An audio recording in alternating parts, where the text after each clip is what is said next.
देखिए, जो हम लोग मुगल साम्राज्य पढ़ रहे थे, सल्तनत को पढ़ा, ठीक है, सूर्यवंश को पढ़ा, मुगल को पढ़ा।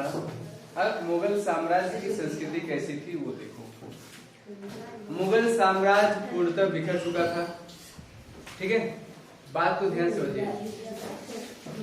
जब मुगल इंडिया में आए, मुगल बाबर, जब बाबर भारत में आया तो अपने साथ, उसके साथ कई संस्कृति उसके साथ है। एक व्यक्ति था बाबर से पहले, एक संस्कृति, एक व्यक्ति था, उसका नाम था मीर कासिम। मीर कासिम, ठीक है, मीर कासिम। वो भारत आया, मतलब इस्लाम के भारत में आगमन से भारतीय संस्कृति और इस्लाम मतलब मुस्लिम संस्कृति दोनों का मिश्रण हो गया। आया समझ में नहीं? मैंने आपको बताया था भारतीयों ने विदेशियों से क्या सीखा और विदेशियों ने भारतीयों से क्या सीखा। मैं लिखवाया है, ठीक है, एक पूरा डायग्राम से चित्र बना के लिखवाया है। यहाँ पर देखो, सबसे पहले देखना है पाठ 14 है, मुगल कालीन समाज और संस्कृति। ठीक, सबसे पहले मुगल कालीन समाज और धार्मिक स्थिति को देखिएगा। देखिए, उस समय जो जातियां थी, विभिन्न प्रकार की जातियां, विभिन्न प्रकार के धर्म, हिंदू, मुस्लिम, सिख, ईसाई, ठीक है, बौद्ध, जैन इत्यादि, ये सब जो धर्म है, ये धर्म की स्थिति क्या थी? जो जातियां हैं, इन जातियों की स्थिति क्या थी? देखिए, जाति भारत में मुगलों के आगमन से जातीय व्यवस्था के अंदर ही उपजातियों का विकास हो गया था। देखिए, जातियों के अंदर, देखिए, नई जातियों तथा उपजातियों का उदय हुआ, मतलब विकास हुआ। मुगल काल में सम्राट का जो प्रमुख सम्राट होता था, सबसे प्रमुख होता था, उसके नीचे सब लोग होते थे और उसका परिवार क्या था? सर्वोपरि था। अरे जो सम्राट है, जिसका परिवार तो सर्वोपरि होगा ही। देखिए, दूसरे, पहले वर्ग में हो गया सम्राट, दूसरे वर्ग में आते थे, दूसरे वर्ग में ही मुस्लिम अमीर और अधीनस्थ राज्यों के शासक आते थे, जिसमें जमींदार, जागीरदार ये सब होते थे। अब इसको मैं एक चित्र से बताता हूँ कैसे है सर। मध्यम वर्ग में हम लोग आते थे, मास्टर, डॉक्टर, वकील, इंजीनियर, ये सब आते थे तीसरे मध्यम वर्ग में। देखो, डॉक्टर हो गए हकीम, जो हाथ देख के बताता है, ज्योतिषी, वो आ गया तीसरे वर्ग में। कवि हो गया, जो गाता है, ठीक है, व्यवसायी हो गया, कोतवाल हो गया, चौकीदार हो गया, काजी हो गया, काजी वाला जो न्याय सुनाता था, चौधरी हो गया, गांव का मुखिया, प्रधान, सरपंच जिसको कहते थे, ये सब मध्यम वर्ग में आ जाते थे। सबसे नीचे होता था बेचारा खेती बाड़ी करने वाला, समझे, जमींदार। सबसे जमींदार तो प्रथम द्वितीय वर्ग में हो गया। सबसे ऊपर सम्राट हो गया, सम्राट का परिवार, उसके नीचे जमींदार हो गए, उसके नीचे हम लोग हो गए, और भी नीचे जो जाएगा वो खेती बाड़ी करने वाला हो जाएगा, बेचारा किसान हो जाएगा, ठीक है। देखो, भूमिहीन कृषक हो गए, सबसे नीचे भूमिहीन कृषक, श्रमिक और दास। आप लोग कृषक हैं कि श्रमिक हैं? आप लोग खुद की जमीन है ना? आप लोग कृषक हैं। और जिसके पास खुद की जमीन नहीं है, दूसरे खेतों में काम करता है, वो क्या है? लेबर है, श्रमिक है। और जो दूसरे खेतों में जाकर काम करता है, उसका खेत जैसे लेकर के अधिया पर या कुछ अन्य तरीकों से, उसको भूमिहीन कृषक कहते हैं। कितनी बार जरा डायग्राम सब बताते हैं आप लोगों को। देखो, यहां बताते हैं। सबसे पहले ऊपर सम्राट हो जाएगा। देखो, यहां पर क्या है? सबसे पहले सम्राट है, सम्राट का परिवार, उसके नीचे देखो, उसके नीचे आएंगे उलेमा, यहां पर हो जाएंगे उलेमा। उलेमा मतलब जो उसमें न्याय सुनाने वाला होता था, उलेमा। सैयद शेख,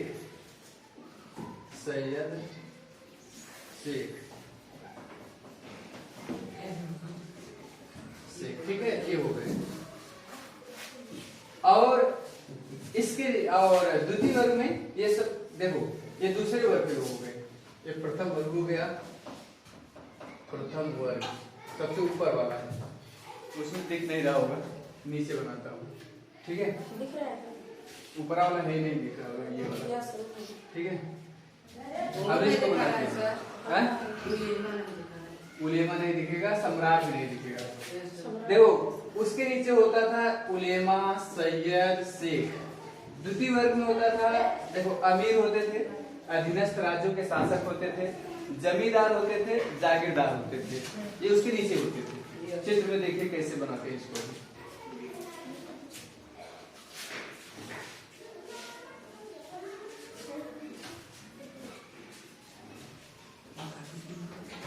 देखो यहां से दिखेगा,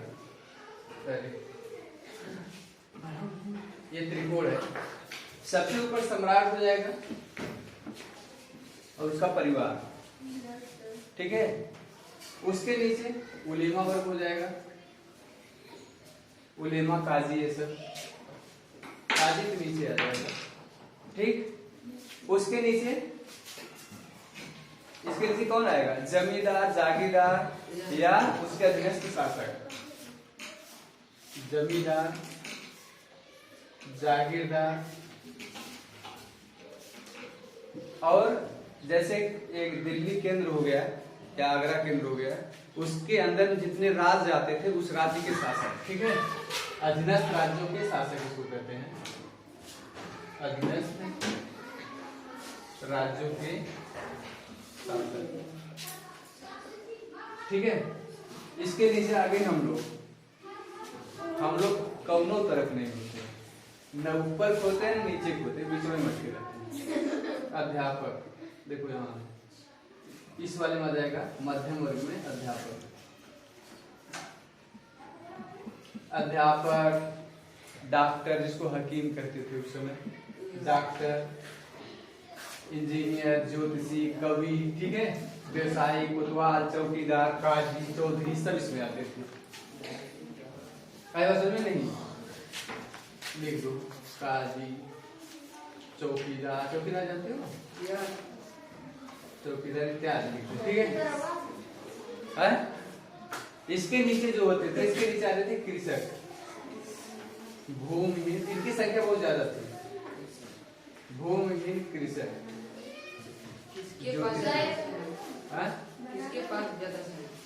ज्योतिषी, ये इसके नीचे हो गए, ठीक है।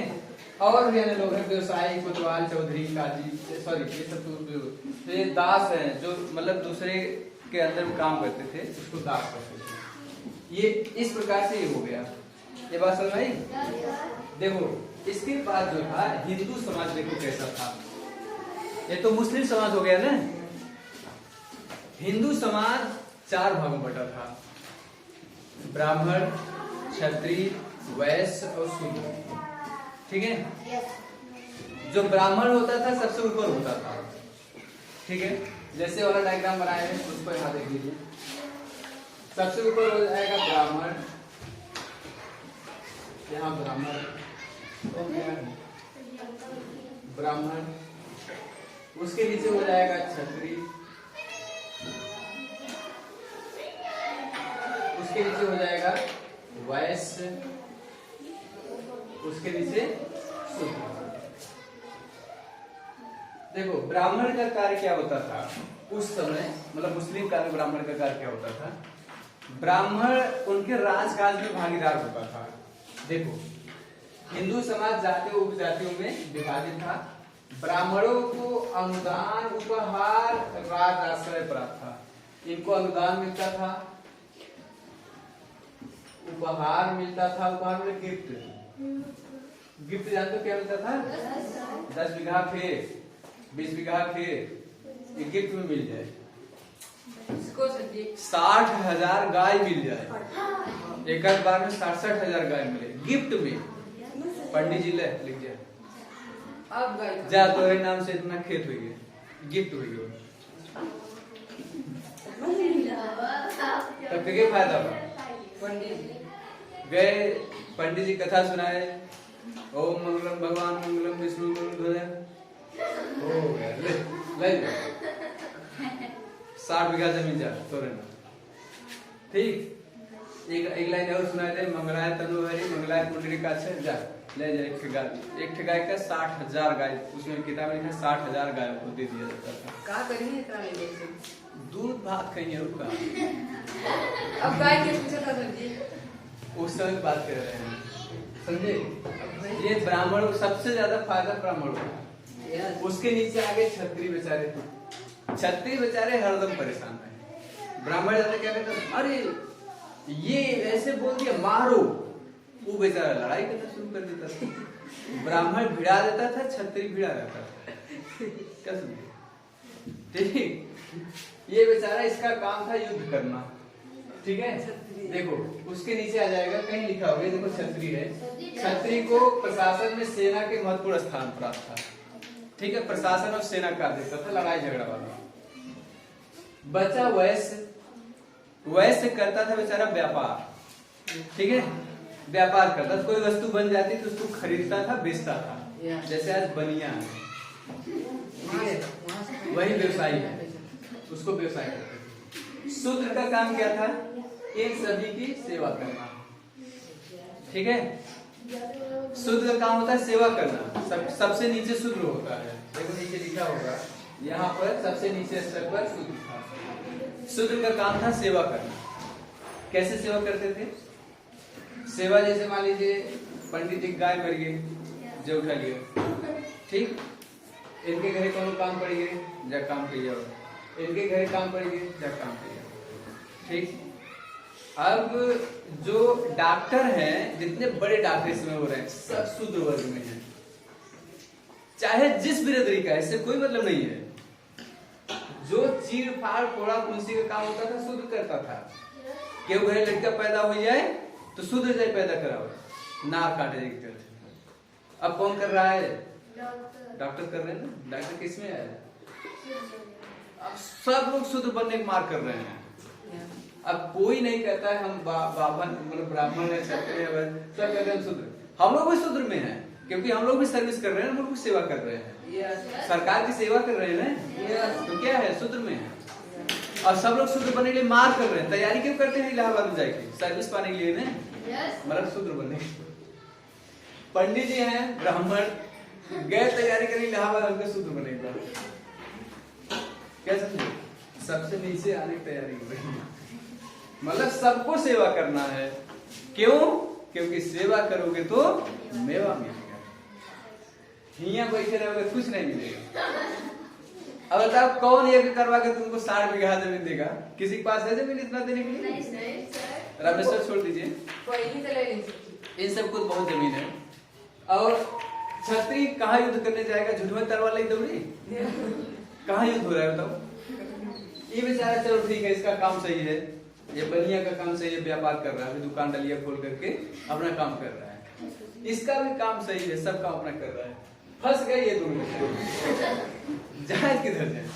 इसीलिए अब ये दोनों जो है सब लोग आना चाहते हैं। देखो चाहे ब्राह्मण हो चाहे क्षत्रिय हो, सब व्यापार भी कर रहे हैं, सब सर्विस भी कर रहे हैं, चाहे जिस जाति का। सही बात है ना? तो ये बात हो गई। अब देखिए यहाँ पर पूरी बात मैंने आपको बता दिया। जब मुगल आए तो आप लोग देखे होंगे मुस्लिम महिलाओं को बुर्खा पहनते हैं, काला काला कपड़ा, ठीक है? उसको कहते हैं पर्दा प्रथा। मुस्लिमों के आने से पर्दा प्रथा और मजबूत हो गया। ये बात अच्छी नहीं है। महिलाएं खूब पर्दा में रहे, आंख खाली इतना दिखा रहे बस, और खुलेआम घूमे साड़ी में, ये गलत बात है। उनको भी पढ़ने का अधिकार होना चाहिए, महिलाओं को पढ़ने का अधिकार होना चाहिए, मजाक की बात नहीं है। महिलाओं को भी कहीं आने जाने का अधिकार होना चाहिए, सबको समान अधिकार होना चाहिए, ठीक है? इसलिए एक व्यक्ति पैदा हुए, उनका नाम था डॉक्टर बी.आर. अम्बेडकर। उन्होंने कहा कि सब मिथक तोड़ देंगे, सबसे पहले महिलाओं को पढ़ाना है। बात सुनी नहीं? महिलाओं को पढ़ने का अधिकार दिलवाया, महिलाओं को कहा कि तुमको भी पिता की संपत्ति में अधिकार है लेने का, चाहे जिस वर्ग की महिला हो, चाहे ब्राह्मण हो, क्षत्रिय हो, वैश्य हो, शूद्र हो, कहे सबको शिक्षा लेने का अधिकार, चाहे मुस्लिम हो, हिंदू, चाहे जो। समझे?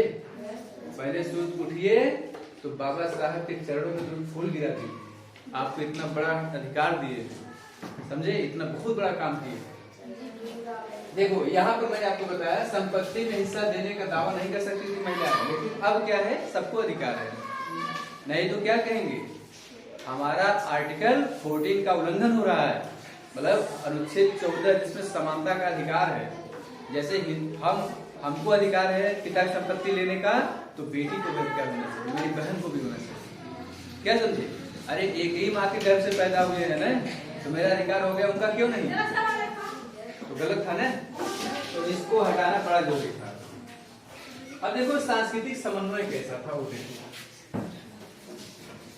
देखो किसी को बुरा नहीं लगना चाहिए, चाहे ब्राह्मण हो, क्षत्रिय हो, वैश्य हो, तो सबको सुनना पड़ेगा, समझे कि नहीं? हमको नहीं बुरा लगता है कोई कुछ कहता है, जैसा है वैसा आपको स्वीकार करना पड़ेगा। सांस्कृतिक समन्वय कैसा था, देखो एक्चुअली अभी मैं आपको कक्षा 6 का इतिहास पढ़ाऊंगा, तो उसमें एक चैप्टर है गुप्त काल, ठीक है? श्री गुप्त जो है उसके संस्थापक थे। तो गुप्त काल में सबसे ज्यादा मंदिरों का निर्माण कराया गया था, तो उसको स्थापत्य कला का स्वर्ण युग कहा जाता है। आई बात समझ में नहीं? क्योंकि बहुत ज्यादा मंदिर बनाए गए थे, बहुत अच्छे मंदिर, बहुत बड़े बड़े मंदिर बनाए गए हैं।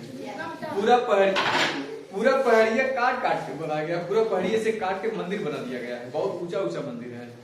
कहाँ पे सोची? साउथ इंडिया में है, इधर भी है, बहुत जगह है, ठीक है?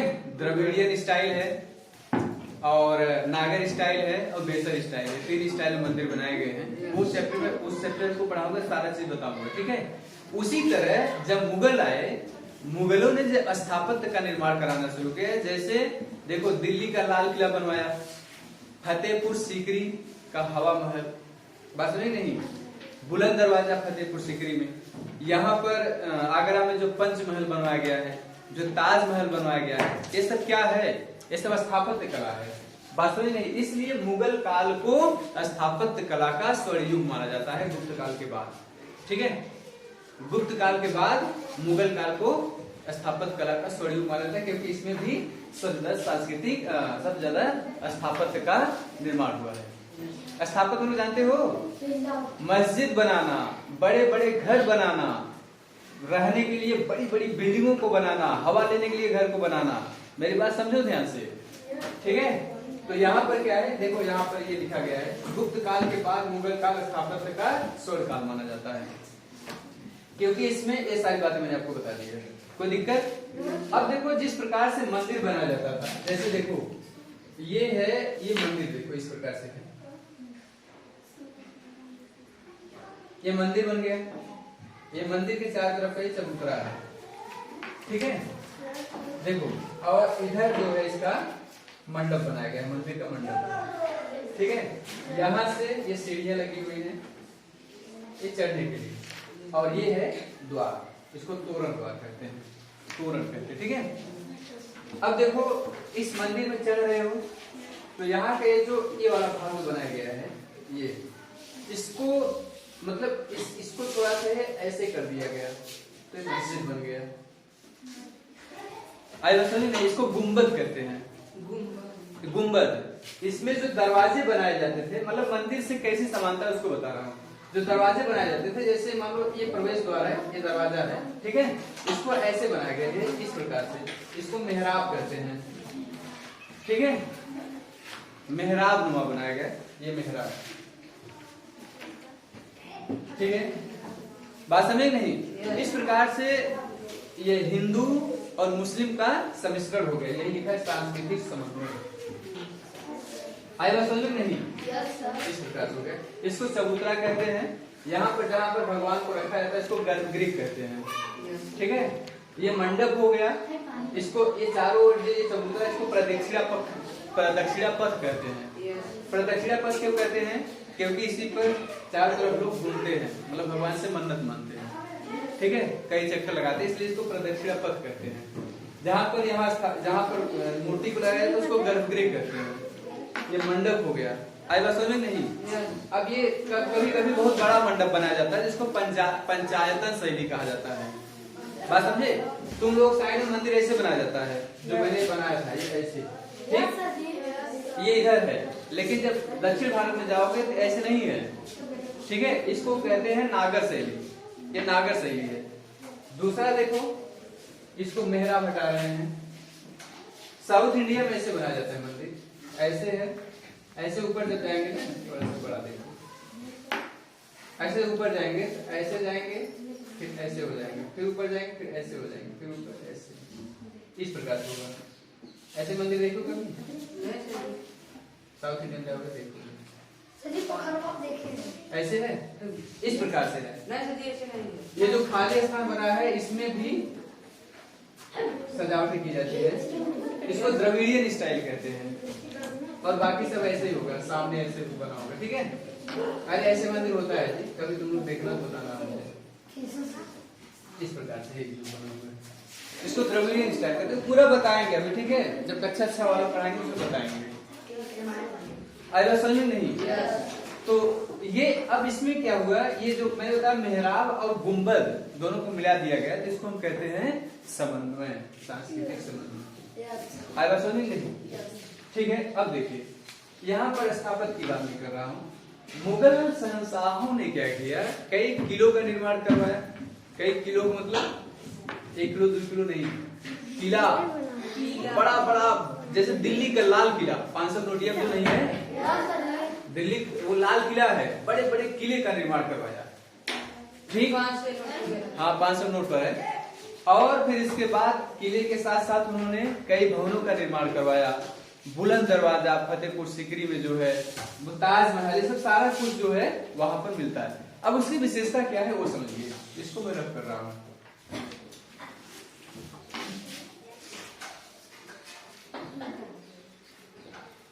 ये सब पूरा मैंने बताया, राजमहल मस्जिद इत्यादि ये सब का निर्माण करवाया गया था। देखिए इसमें महलों में स्थानीय गुजराती, बंगाली तथा फारसी शिल्पकला का मिश्रण देखने मिलता है। कैसे है देखो, एक्चुअली मैंने आपको मंदिर बताया, मंदिर जो ऐसे था उसको उन्होंने क्या कर दिया, गुंबद बना दिया, तो मिश्रण हो गया। जो इसके दरवाजे थे ऐसे थे, तो उन्होंने ऐसे मतलब इस प्रकार से मेहराब नुमा बना दिए, ठीक है।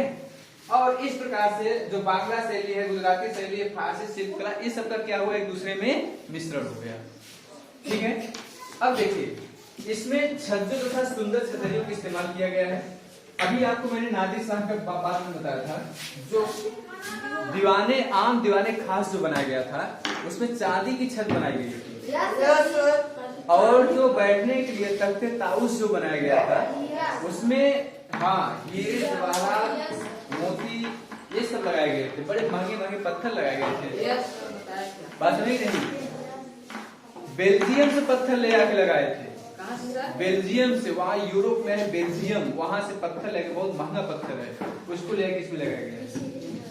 चाहे जिस मौसम में बैठोगे तुमको ठंडक महसूस होगा, चाहे जितनी गर्मी होगी। नादिर साहब को पता चला, आया कुल लूट के लेके चला गया, ठीक है। अब देखो एक स्टाइल तो उसको कहते हैं पित्रादुरा, वो क्या होता है समझो। जैसे देखो ये द्वार है और द्वार में साल लगाया जाता है ना, इस प्रकार से बना हुआ है। इसी में खुरस खुरस के क्या करेंगे, खुरस खुरस के गड्ढा कर देंगे, फिर इसमें मोती जड़ेंगे, मोती लगा पित्रादुरा कहते हैं। आए बच्चों में ये पित्रादुरा स्टाइल है, इसको सजाया जाता है ऐसे ना, तमाम प्रकार के फूल पत्तियां सब बनाई जाती है, इसको पित्रादुरा कहते हैं। बहुत इसको पच्चीकारी भी कहते हैं, बड़ा महंगा ये पड़ता है, जब घर बनवाओगे तो पता चलेगा। देखो इनकी दीवारें, छतों की सजावट में फारसी या मध्य एशियाई प्रभाव को देखा जा सकता है।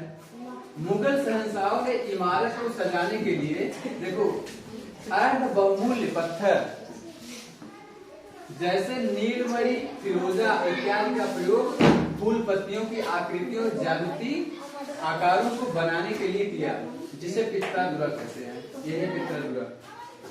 पित्रादुरा समझ गए? Yes sir. आई बस में नहीं, ये पित्रादुरा है, तो पित्रादुरा स्टाइल में इसको पूरा सजाया जाता है। अरे जी देखते हो जब घर में लगाया जाता है तो उस पर तमाम प्रकार से चित्र बने होते हैं, वही स्टाइल है, पित्रादुरा स्टाइल है। आप यहाँ तो सिंपल सिंपल हो तो बहुत महंगा पड़ता था, समझे कि नहीं? वो सब राजे महाराजे थे ना। देखो इमारतों की विशेषता क्या है तो समझो। इमारतों की विशेषता सबसे बड़ी बात यह है कि जो इमारत उसमें विशाल गुंबद बना होता था। दूसरी बात यह है जो पंचमहल बनाया गया था उसकी जो छत थी सपाट थी, इस प्रकार से, ठीक है।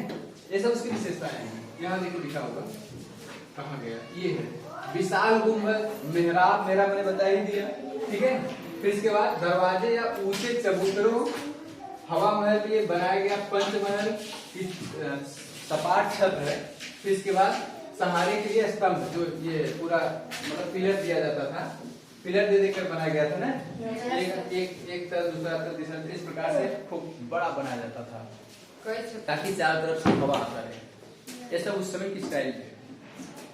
अब देखो दूसरी बात ये है, जो जल स्रोतों से युक्त बगीचे जो बनाए जाते थे, इसकी प्रमुख विशेषता थी मुगल काल की। बगीचा वही बनाया जाता था जहाँ पर जल मिल सके। अगर जल नहीं रहेगा बगीचा कैसे बनेगा, सूख जाएगा ना। तो अब उसके कुछ एग्जाम्पल देखो, जैसे उस वक्त फव्वारे लगवाए जाते थे। कुछ बगीचे जैसे देखो, कश्मीर में बगीचा है निशात बाग, एक व्यक्ति था उसका नाम था जहांगीर, वो भी कई बगीचा लगवाया था। वो चित्रकारी का बहुत शौकीन था, समझे नहीं। वो बता, अगर जैसे कोई हाथ पैर मुंह अलग बनाता था तो बता देता था, ठीक है।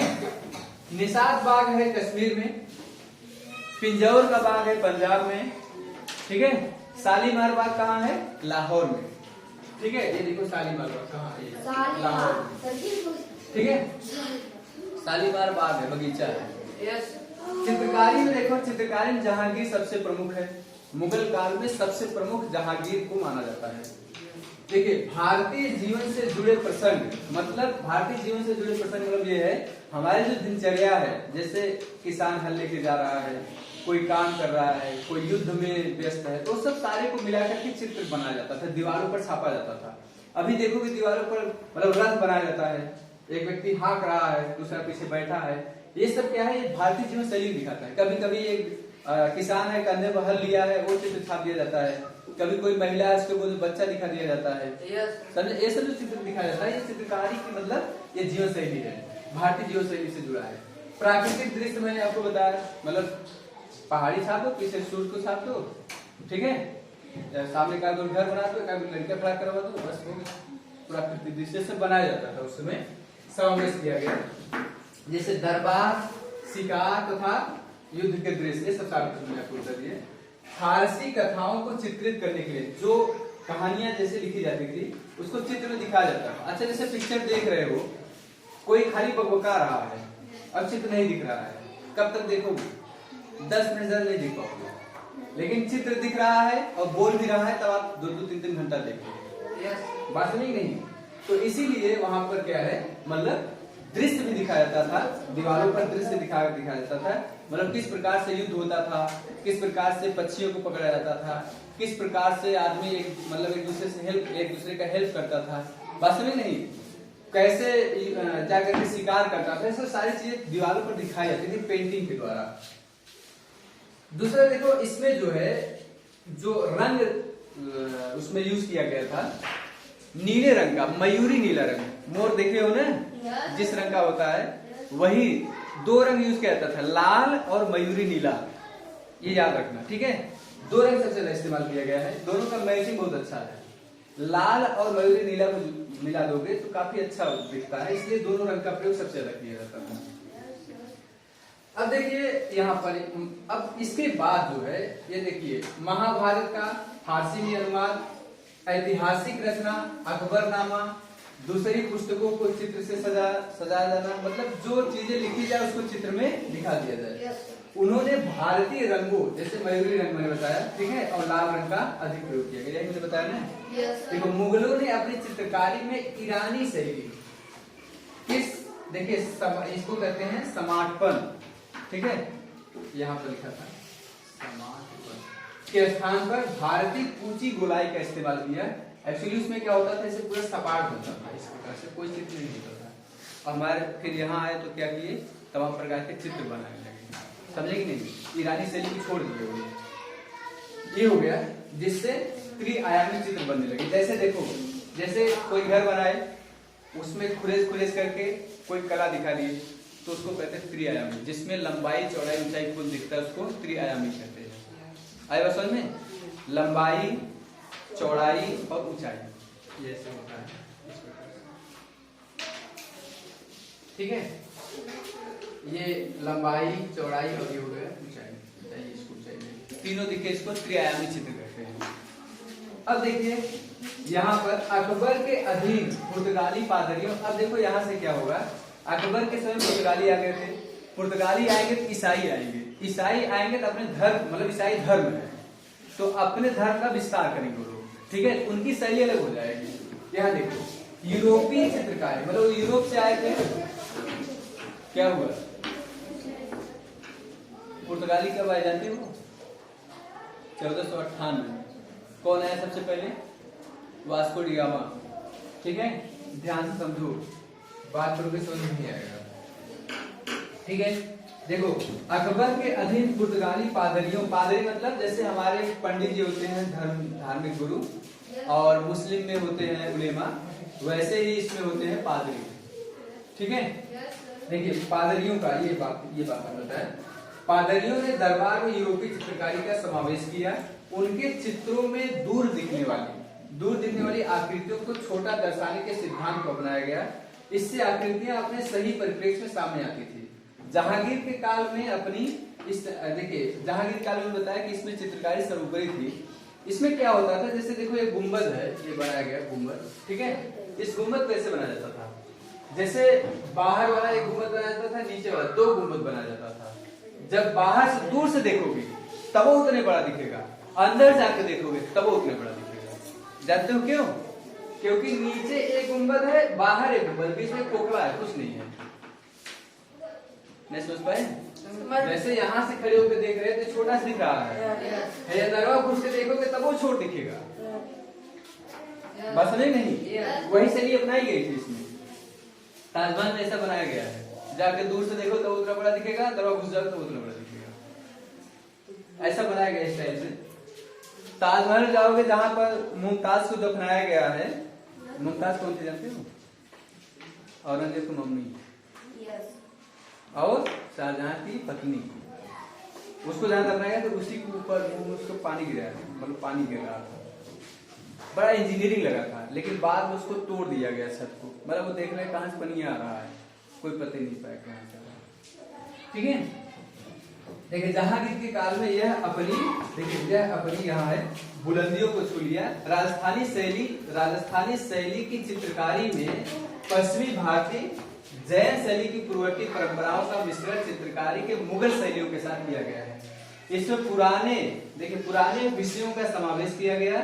इसमें शिकार के दृश्यों के अलावा, जैसे शिकार पहले दिखाया जाता था ना, प्रेम लीला क्या है? राधा कृष्ण के प्रेम लीला दिखाया गया है, देखियो ना पिक्चर, वो सब चित्र के माध्यम से दिखाया गया।